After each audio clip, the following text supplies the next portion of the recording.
মাসটি ফেব্রুয়ারি মাস, আর এই ফেব্রুয়ারি মাসেই আমাদের এই সমস্ত লেবু গাছে দিতে হবে বিশেষ খাদ্য, যা আমাদের এই ফুলকে সুন্দরভাবে প্রস্ফুটিত করবে, গাছকে ধরে রাখবে এবং কিছু ফুল থেকে ফলে রূপান্তরিত হতে কিন্তু সহায়তা করবে। দিতে হবে আমাদের সঠিক খাবার, যে খাবার গাছের নিউট্রিশনের ঘাটতিকে মেটাবে, গাছকে পুষ্টিদান করবে এবং আমাদের ফুল থেকে ফলে রূপান্তরিত হতে সহায়তা করবে। আমাদের জানতে হবে সঠিক খাবার, সঠিক পরিচর্যা, যা আমাদের ফুল ঝরে যাওয়ার আগে দিয়ে ফেলতে হবে আমাদের প্রত্যেকটা গাছে। আমরা কিছুটা খাদ্য দেবো গাছের মাটিতে, কিছু পরিমাণ খাদ্য দেবো আমরা স্প্রে আকারে। সেই সমস্ত কিছু নিয়ে আজকের আমার ভিডিও। বন্ধুরা, পুরো ভিডিওটা দেখুন, দেখলে অবশ্যই উপকৃত হবেন। নমস্কার বন্ধুরা, আমি শ্রাবন্তী, আপনাদের সবাইকে জানাই গ্রিন লুক গার্ডেনে স্বাগত। বন্ধুরা, এই ফেব্রুয়ারি মাসে আমাদের প্রত্যেকটা লেবু গাছে, যে সমস্ত লেবু গাছে ফুল এসে গেছে, সেই সমস্ত গাছে কিন্তু আমাদের খাবার প্রয়োগ করতে হবে। আমরা এই ছাদ বাগানে আমরা জৈব এবং রাসায়নিক দুই রকম খাবারই কিন্তু ব্যবহার করব।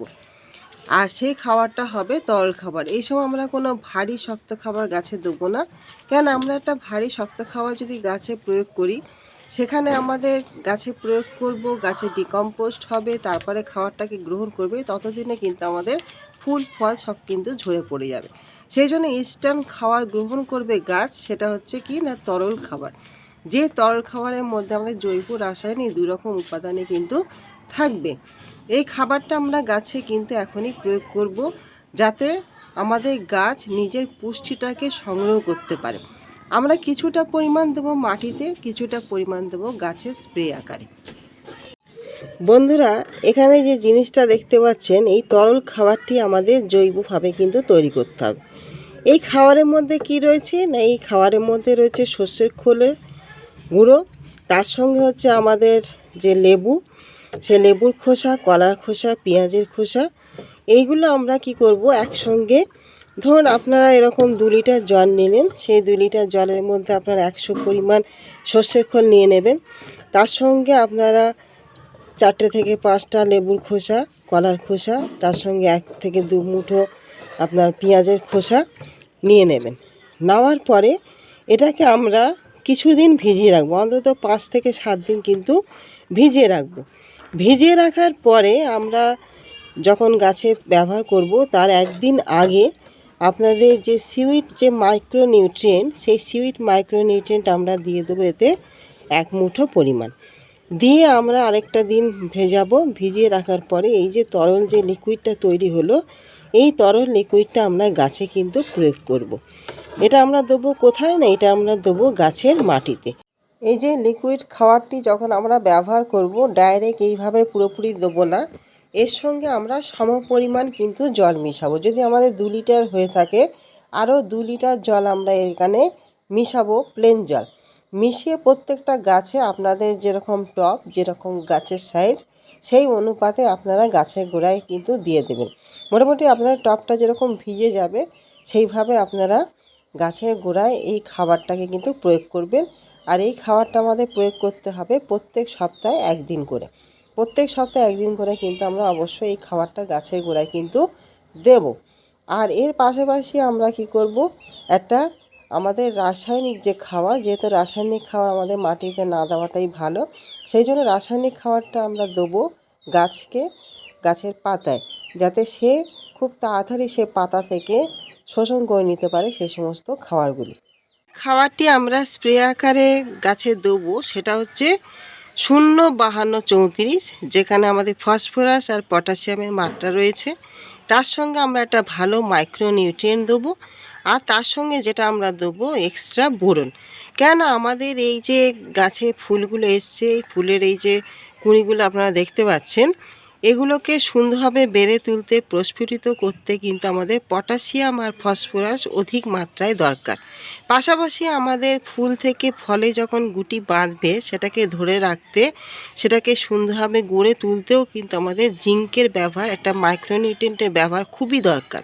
যে ফুল ফুটবে সেই ফুলের মধ্যে পরাগরেণু যাতে সুন্দরভাবে তৈরি হয়, একটা ভালো পরাগরেণু যদি তৈরি হতে পারে তাহলে একটা সুন্দর ফলের গঠনও কিন্তু তৈরি হয়। সেটাকে তৈরি করতে আমাদের বোরন কিন্তু খুবই কার্যকারী একটি উপাদান, যা খুব সুন্দরভাবে কিন্তু পরাগ মিলনে আমাদের সহায়তা করে। সেই জন্য আমাদের এটাকে কিন্তু স্প্রে আকারে দিতে হবে 10 দিন ছাড়া ছাড়া।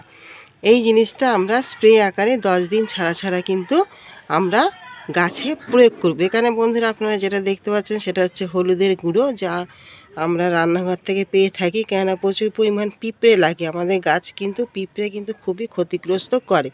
আমরা যতটা সম্ভব রাসায়নিক দিকে একটু কম যেতে চাই। এখানে আমরা কীটনাশক প্রয়োগ করেছি, কাকা দিয়েছি, কিন্তু পিঁপড়ের উপদ্রব কিন্তু খুব একটা আমরা কমাতে পারি না। সেই জন্য এখানে হলুদ কিছুটা ছড়িয়ে দিয়েছিলাম, যাতে করে আমাদের পিঁপড়েগুলো আমাদের এই ফুলগুলোকে নষ্ট না করে দিতে পারে। আপনারাও কিন্তু এরকম যখন দেখবেন পিঁপড়ে হয়েছে, এরকম কিছুটা করে হলুদ কিন্তু ছড়িয়ে দেবেন, দেখবেন পিঁপড়েগুলো কিন্তু চলে যাবে। এর সঙ্গে বন্ধুরা আরেকটি উপাদান আপনাদের কিন্তু ব্যবহার করতে হবে। সেটি হচ্ছে কি না, আমাদের এই যে দেখতে পাচ্ছেন ছোট ছোট কিন্তু শুট বেরোনো কিন্তু শুরু হয়েছে। এই যে শুটগুলো বেরোচ্ছে, এগুলো কিন্তু প্রচুর পরিমাণ ফুল নিয়ে বেরোবে। আর সেই ফুলের মাত্রাটা যেন অধিক মাত্রায় হয়, সেই জন্য আমাদের কিন্তু দিতে হবে একটা পিজিআর। যে পিজিআর এমন একটি হরমোন, যেটাকে আমরা প্ল্যান্ট গ্রোথ রেগুলেটর বলে থাকি, যেটা গাছের বৃদ্ধি ঘটায়। এবং আমাদের যেহেতু এটা একটা ফুল আসার টাইম, সেই জন্য এই বৃদ্ধি কিন্তু প্রচুর পরিমাণে কিন্তু আমাদের গাছে ফুল নিয়ে আসবে।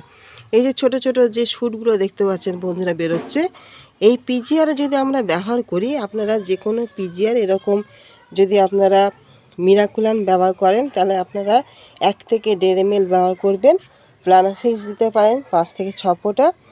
আবার আপনারা বুস্টার 2 ব্যবহার করতে পারেন লিটারে 1 ফোঁটা দিয়ে, কিন্তু আপনারা এই পিজিআর এই সময় কিন্তু গাছে ব্যবহার করলে কিন্তু খুব সুন্দর কাজে দেবে, প্রচুর পরিমাণে ফুল আনতে, ফুলের কোয়ালিটি ভালো করতে, যাতে করে আমাদের গাছগুলো থেকে যেন অধিক মাত্রা আমরা ফলন পেতে পারি। আর যখনই বন্ধুরা এইভাবে যে এই যে ফুলের গুটি আসা শুরু হচ্ছে, এই সময় থেকে অতি অবশ্যই কিন্তু আপনাদের একটা কীটনাশক এবং ফাঙ্গিসাইড কিন্তু স্প্রে করতে হবে। আমরা যত যত্ন পরিচর্যা যা কিছু করি, যা কিছু খাবার দিই না কেন, পোকা কিন্তু আসল ক্ষতি করার জায়গা আমাদের। কেন, পোকা যদি আমাদের এই সমস্ত জিনিসগুলোকে নষ্ট করে দেয়, তাহলে আমরা কিন্তু সব কিছুতেই বিফল হয়ে যাব। সেই জন্য যখনই এইভাবে ফুল আসা শুরু করবে, নতুন পাতা বেরোনো শুরু করবে, আমাদের একটা ভালো কীটনাশক এবং ফাঙ্গিসাইড অবশ্যই গাছে কিন্তু ব্যবহার করতে হবে। এটাকে কিন্তু সবসময় বন্ধুরা আপনারা মাথায় রাখবেন। বন্ধুরা এই যে কটা পয়েন্ট আমি বললাম, এই যে খাবারটি দিলাম, এটা আপনারা আপনাদের গাছগুলোতে ব্যবহার করুন, প্রয়োগ করুন, তাতে করে দেখবেন প্রচুর পরিমাণে কিন্তু আপনাদের ফুলগুলো সুন্দরভাবে প্রস্ফুটিত হবে এবং সেখান থেকে প্রচুর পরিমাণ গুটিও কিন্তু সেট হবে। বন্ধুরা ভিডিওটি ভালো লাগলে অবশ্যই লাইক কমেন্ট শেয়ার করবেন, নতুন বন্ধু হলে অবশ্যই একটা সাবস্ক্রাইব করবেন। আর আগামী দিন নতুন কোনো একটি ভিডিও নিয়ে ফের আপনাদের সঙ্গে চলে আসব। তাহলে আজকের মতন আসি। আপনারাও আপনাদের ছাদ বাগানের গাছগুলিতে এখন থেকেই এই যত্ন পরিচর্যাগুলি শুরু করে দিন। নমস্কার।